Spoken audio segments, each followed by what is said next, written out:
चड्डी गँग सीसीटीव्हीत कैद। एकाच रात्रीत 3 मंदिरे व घरे फोडले। चांदीच्या मूर्ती रोकड लंपास। जळगाव शहरात रात्रीच्या सुमारास मंदिराचे कडिकोंडे तोडून चोरट्यांनी 2 मंदिरातील चांदीची मूर्ती, पादुका व दानपेटीतील रोकडसह इतर साहित्य चोरून नेले।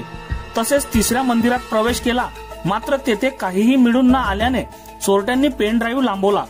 मंदिरामध्ये चोरी केल्यानंतर चोरट्यांनी पण घरात डल्ला मारून तेथून ऐवज चोरून नेला। ही घटना रविवारी मध्यरात्रीच्या सुमारास रायसोनी नगरात घडली। एकाच वेळी 3 मंदिरासह एका घरात चोरट्यांनी चोरी केल्यामुळे नागरिकांमध्ये भीतीचे वातावरण निर्माण झाले आहे।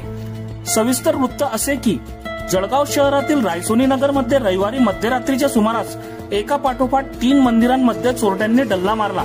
यामध्ये श्री गजानन महाराज मंदिराच्या दरवाजाचा कडिकोंडा तोडून चोरट्यांनी चांदीच्या पादुका, गणपतीची साधारण 1.5 फुटाची धातूची मूर्ती तसेच दानपेटीतील रक्कम चोरून नेली। गेल्या अनेक दिवसापासून ही दानपेटी उघडलेली नसल्याने त्यामध्ये नेमकी किती रक्कम होती हे समजू शकले नाही। त्यानंतर चोरट्यांनी तेथूनच जवळ असलेल्या काशी विश्वनाथ मंदिराच्या दानपेटीसह तिजोरीचे कुलूप तोडून त्यातील रक्कम चोरून नेली। त्या मंदिरापासून अवघ्या 500 मीटर अंतरावर असलेल्या शिवनेरी नर्मदेश्वर मंदिर चोरट्यांनी चोरीचा प्रयत्न केला, मात्र तेथेही त्यांच्या हाती रक्कम अथवा मूर्ती मिळून न आल्याने चोरट्यांनी तेथून पेन ड्राईव्ह चोरला। मोहाडी रोडवरील ऑक्सिजन पार्क जवळील रहिवासी केतन सुरेश चौधरी हे कुटुंबासह बाहेरगावी गेलेले आहे, त्यामुळे त्यांचा घर बंद असल्याची संधी साधत चोरट्यांनी घराच्या दरवाजाचे कुलूप तोडून चोरट्यांनी घरातील साहित्य अस्तव्यस्त फेकले। घर मालक घरी नसल्याने नेमके चोरीचा काय गेले हे समजून आले नाही। रायसोनी नगरातील गजानन महाराज मंदिरासमोर राहणारे स्त्री हे ठाणे येथे नोकरीस आहे। त्यांना ठाणे येथे जायचे असल्याने ते जाण्याकरिता पहाटे लवकर उठले होते।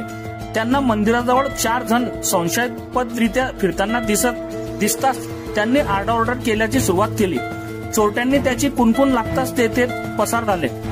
चोरीच्या या घटना परिसरात सीसीटीव्ही कॅमेऱ्यात कैद झाल्या आहेत। तोंडाला मास्क, रुमाल लावून केवळ चड्डीवर असलेले 4 चोरटे हातात शस्त्र घेऊन रस्त्याने आले।